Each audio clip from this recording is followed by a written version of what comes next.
Hello dear student, सभी का हार्दिक स्वागत अभिनंदन। तरुण स्कूल के इस प्रगतिशील यूट्यूब चैनल में हम आज हिंदी साहित्य कक्षा 12 की सीरीज में पढ़ेंगे काव्य दोष। इससे पूर्व के वीडियो में अपने काव्य गुण कंप्लीट कर लिए। काव्य दोष और काव्य गुण ये दो नंबर के आते हैं, तो अपन पढ़ेंगे काव्य दोष। जो भी काव्य गुण वगैरह बताए अच्छी तरह से याद करते रहें और बार बार अभ्यास करें उनका, तभी सफलता प्राप्त होती है। करत करत अभ्यास के जड़मती हो सुधार ने बताया था पहले, रसरी आवत जात शिल पर हो निशान। अभ्यास के बिना कुछ नहीं है, निरंतर अभ्यास ही सफलता की सीढ़ी है। धैर्यपूर्ण अभ्यास करते रहिए और निष्ठा से कार्य करते रहिए। तो हम पढ़ते हैं काव्य दोष। दोष का मतलब होता है किसी वस्तु या व्यक्ति में ऐसी कोई चीज जिससे उसको शोभा में, सुंदरता में कमी आ जाती है, वो दोष होता है। जैसे मनुष्य में शरीर में कोई कमी, कोई एक आंख से काना है, या कोई बधिर है, या कोई गूंगा है, या कोई एक पांव से अपंग है, तो ये ऐसा दोष अगर शरीर में होगा तो वह उसकी सुंदरता में कमी कर देता है। इसी पर कोई व्यक्ति या वस्तु में कोई ऐसा कमी हो जिसके कारण उसकी सुंदरता घट जाती है, वो काव्य दोष होता है। किसी व्यक्ति या वस्तु में किसी प्रकार की कमी, किसी व्यक्ति या वस्तु में किसी प्रकार की कमी होना ही उसका दोष कहलाता है। जैसे काणत्व, किसी व्यक्ति की एक आंख नहीं है तो वो उसका दोष कहलाएगा, उसके शरीर की सुंदरता में कमी है। लंगड़ापन, कोई आदमी विकलांग है या किसी की एक ही टांग है तो भी उसकी शोभा सुंदरता में कमी। गूंगापन, जो व्यक्ति बोल नहीं सकता है तो भी सुंदरता में क्या आएगी? कमी आएगी। बधिर, तो जो सुन नहीं सकता है, आदि विकार शरीर की शोभा को कम करते हैं। ये विकार हैं, शरीर की शोभा सुंदरता को कम कर देते हैं और व्यक्ति अपने आप को लज्जित महसूस करता है, शर्माता है। दूसरों को मिलने से प्रत्यक्ष वार्तालाप नहीं कर पाता है, उसको शर्म आती है। क्यों? कि उसमें किसी प्रकार का शारीरिक दोष है। भले ही वह कुछ नहीं कहे, लेकिन मन में महसूस होता है कि मुझ में ये दोष है। जीवन भर वह उस दोष को मतलब इंगित करता रहता है। उसी प्रकार काव्य की शोभा को अपकर्ष, एक तो होता है अपकर्ष, इसका विलोम होता है उत्कर्ष। उत्कर्ष यानी आगे विकास करना, बढ़ना। अपकर्ष यानी घटना, कम होना। तो किसकी शोभा यानी सुंदरता अपकर्ष करते हैं काव्य दोष। करने वाले या घटाने वाले तत्व दोष कहलाते हैं। काव्य की शोभा को अपकर्ष करने वाले या घटाने वाले तत्व दोष कहलाते हैं। काव्य के आस्वादन में जो उद्वेग यानी बाधा, काव्य का आस्वादन करने में जो तत्व बाधा उत्पन्न करते हैं, जिनके कारण काव्य को अपन अच्छी तरह से ग्रहण नहीं कर सकते हैं, आस्वादन नहीं कर सकते हैं, अथवा कविता के मुख्य अर्थ को समझने में बाधा पहुंचाते हैं। कविता का मुख्य अर्थ है, जो मुख्य भावबोध है, वो अपने को समझने में कठिनाई आती है, उसमें एक बीच में बाधा उत्पन्न होती है, तो उसको काव्य दोष कहते हैं। उसकी सुंदरता को घटाते हैं, उन्हें काव्य दोष कहा जाता है। आचार्य वामन के अनुसार, वामन का एक ग्रंथ है काव्यालंकार सूत्रवृत्ति। ये काव्य शास्त्र के प्रमुख ज्ञाता थे आचार्य वामन। तो इन्होंने परिभाषा दी, गुण विप्रयात्मानो दोषा। गुण विप्रयात्मानो दोषा अर्थात काव्य में 3 गुण होते हैं, आप बताए थे, प्रसाद, ओज और माधुर्य। आदि गुणों के विरोधी तत्व दोष कहलाते हैं। काव्य गुण माधुर्य गुण भी नहीं है, ओज गुण भी नहीं है और प्रसाद गुण भी नहीं है, सबका इन दोषों गुणों की विरोधी कोई रचना है तो वो है काव्य दोष। ये काव्य अलंकार सूत्रवृत्ति में आचार्य वामन ने बताया। अब काव्य दोषों के प्रकार, काव्य दोष कितने प्रकार के होते हैं? काव्य दोष, काव्य दोष मुख्यतः 3 प्रकार के होते हैं। 3 प्रकार के काव्य दोष है। कौन कौन से? शब्द दोष, अर्थ दोष और रस दोष। 3 तरह के दोष बताए गए। तो अब देखते हैं सबसे पहले शब्द दोष, यानी कोई शब्द ऐसा हो जो अशुद्ध हो। व्याकरण की वर्तनी की दृष्टि से जो शब्द अशुद्ध होते हैं, व्याकरण पढ़ते हैं, जो शब्द वर्तनी की दृष्टि से अशुद्ध है उसका प्रयोग हम उस रूप में नहीं कर सकते हैं तो वो होता है शब्द दोष। शब्द में पाए जाने वाले दोष को शब्द दोष कहते हैं। कुमुदनी खिल गया बादल रवि को देख, तो इसमें क्या है? कुमुदनी नाम का जो शब्द है वो स्त्रीलिंग शब्द है।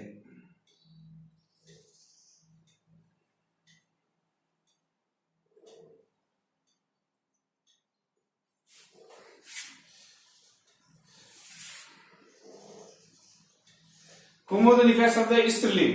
व्याकरण नियम क्या है? जो शब्द स्त्रीलिंग होगा तो क्रिया भी स्त्रीलिंग रूप में ही आएगी। इसमें क्या है देखो, कुमुदनी खिल गया बाल रवि को देख, तो ये क्रिया है खिल गया। यहाँ पर क्या आना चाहिए? स्त्रीलिंग होगा तो कुमुदनी खिल गई। तो ये कौन सा? इस शब्द के कारण वर्तनी संबंधी दोष है जो इस वचन के अनुसार इसका प्रयोग नहीं हुआ है। ये गलत स्त्रीलिंग है तो स्त्रीलिंग क्रिया आनी चाहिए कुमुदनी खिल गई। तो ये कौन सा दोष हो गया? शब्द में त्रुटि है, शब्द दोष है, वर्तनी की दृष्टि से अशुद्ध है। दूसरा है आपसा सौंदर्यता देखी न जाती यहाँ, तो यहां पर क्या होगा? आपसी होगा, ये गलत है। यहाँ पर आपसी और सौंदर्यता का उपयोग, ये अशुद्ध शब्द है। सौंदर्यता की जगह सही क्या होगा? सौंदर्य होगा।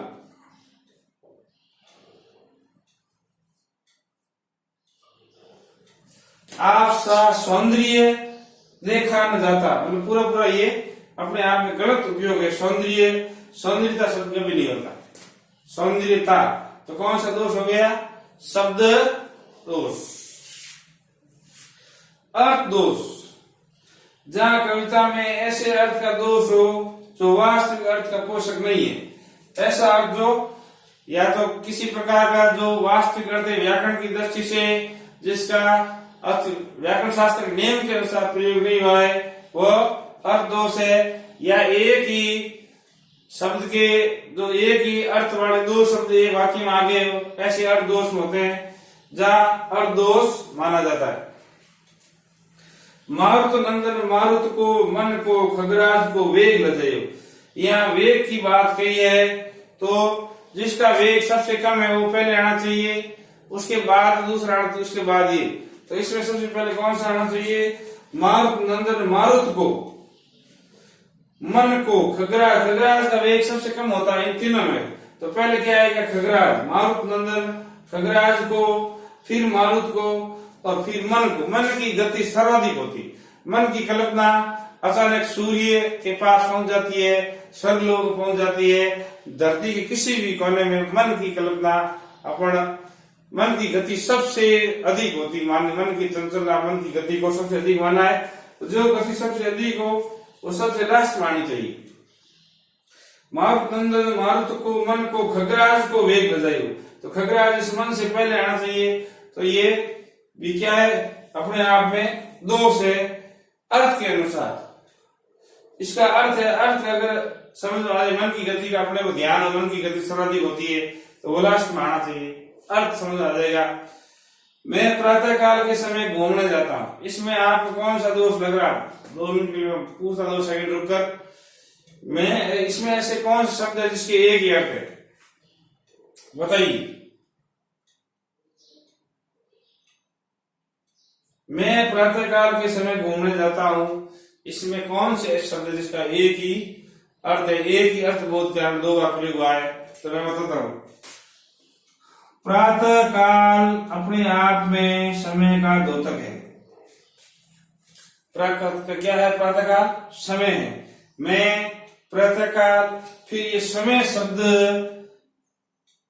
अनावश्यक है, इसमें समय शब्द नहीं आना चाहिए। मैं प्रातःकाल घूमने जाता हूं, ये होना चाहिए। तो ये शब्द अर्थ दोष है इसका भी अर्थ वही है, इसका भी अर्थ प्रातःकाल अपने आप समय है, कोई दिन का। जैसे मैं सोमवार के दिन, सोमवार तो अपने आप दिन नहीं है, तो दूसरा पक्षी तो है नहीं। मैं प्रातःकाल के समय घूमने जाता हूं, तो इसमें एक ही ये अनावश्यक अर्थ बोध कराते हैं। तो ये हो गया अर्थ। जहाँ कविता में ऐसे अर्थ का दोष हो जो वास्तविक अर्थ पोषक नहीं है, तो वहां पर अर्थ दोष होता है। और शब्द दोष, शब्द में पाए जाने वाले दोष को शब्द दोष कहते हैं। अब देखते हैं इसका तीसरा उदाहरण इसी का है। हम रविवार के दिन यहाँ आते हैं, इसमें आपको कौन सा अनावश्यक शब्द लगा जो एक ही अर्थ का मिश्र होता है? एक बताइए। हम रविवार के दिन यहाँ आते हैं, कौन सा दोष है? ऐसा कौन शब्द है जो अनावश्यक है? तो देखते हैं, ये रविवार है, रविवार सप्ताह का एक दिन है, और यहाँ पर ये शब्द आ गया दिन, तो ये यहाँ पर नहीं आना चाहिए। हम रविवार को यहाँ पे इसमें प्रातःकाल है, तो समय यहाँ पर नहीं आना चाहिए। इस शब्द अर्थ के कारण ये दोष है। रविवार और दिन का एक ही अर्थ है, इसलिए ये अनावश्यक शब्द प्रयुक्त होता है, तो अर्थ दोष है। तीसरा है रस दोष, इसको वाक्य दोष भी कहते हैं। इसमें कर्म संबंधी जो वाक्य का निर्धारण है, व्याकरण के कर्म के अनुसार नहीं होता, कौन सा शब्द पहले आएगा कौन सा बाद में आएगा, कर्म शब्द के अनुसार। इसमें अर्थ के अनुसार कर्म था, ये इसमें नहीं आएगा। इसमें अपने को अर्थ मालूम है, गति किसकी तेज होती तो ये सही होगा। इसमें वाक्य को देखकर पता लग जाता है क्रम, किस क्रम से वाक्य का प्रयोग हुआ है। रस दोष, जहां मुखिया द्वारा व्यक्त होने वाले रस के परिपाक में अड़चन आती है, वहां रस दोष होता है। परिपाक में अड़चन आती है, उसका अर्थ बोध करने में। वाक्य में कर्म भंग संबंधी कोई त्रुटि इसके अंदर आती है। कर्म भंग संबंधी, कर्म का भंग हुआ है, मतलब किस क्रम से वाक्य में शब्द आना चाहिए, अगर उस नियम का पालन नहीं हुआ है तो वो होता है रस दोष। विश्व में लीला निरंतर कर रहे मानवी, इसमें कौन सा शब्द आना चाहिए, बाद में कौन सा आया? देखिए, विश्व में लीला निरंतर कर रहे। अगर आपने वाक्य पढ़ा है तो निश्चित ही आप जान जाओगे कि इसमें ये त्रुटि है। क्या त्रुटि मैंने सोचे तो मैं इसका आंसर बताता हूं। विश्व में लीला निरंतर कर रहे मानवी, तो ये शब्द है सबसे लास्ट में आया, ये पहले आएगा। विश्व में मानवी, यहां आएगा मानवी। विश्व में मानवी लीला निरंतर कर रहे, ईश्वर के बारे में कहा गया। ईश्वर आवश्यकता पड़ने पर मानवी लीला संसार में कर रहे हैं। ये दूसरा देखो, बकरी को काट कर गाजर खिलाओ, व्याकरण की दृष्टि से कर्म भंग है नहीं है, तो बकरी को काट कर गाजर खिलाओ, इसमें कौन सा शब्द कहां पर आएगा आप ध्यान से देखिए ताकि वाक्य सही हो जाए। बकरी को काट कर गाजर खिला दो, सोच दिया होगा। जो गलत शब्द है वो है गाजर। बकरी को काट कर गाजर खिला दो, तो यह आएगा बकरी को गाजर, यह आएगा।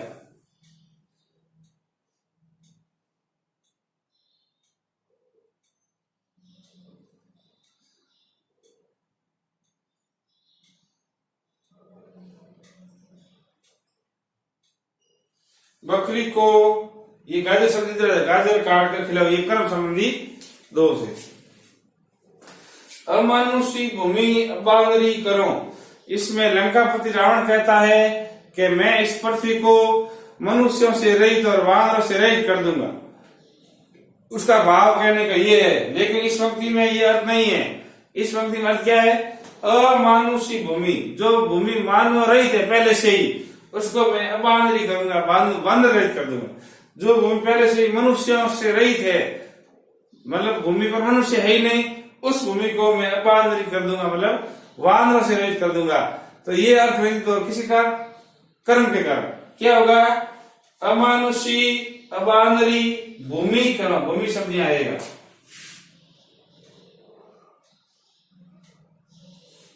अमानुषी अबादरी भूमिकरण ऐसे लिखेंगे तो इसका अर्थ स्पष्ट होगा। तो ये सभी जो इसका रस वाक्य दोष है, वाक्य में क्रम भंग का निर्धारण नहीं किया गया, व्याकरण के क्रम भंग के नियम का पालन नहीं किया गया इसमें। तो आप इन जो काव्य दोष की परिभाषा में लिखा इस तरह से याद करना और धैर्य के और लगन के साथ याद करें। Be active, be alert every moment and best of luck. मिलते हैं नेक्स्ट वीडियो के साथ। धन्यवाद।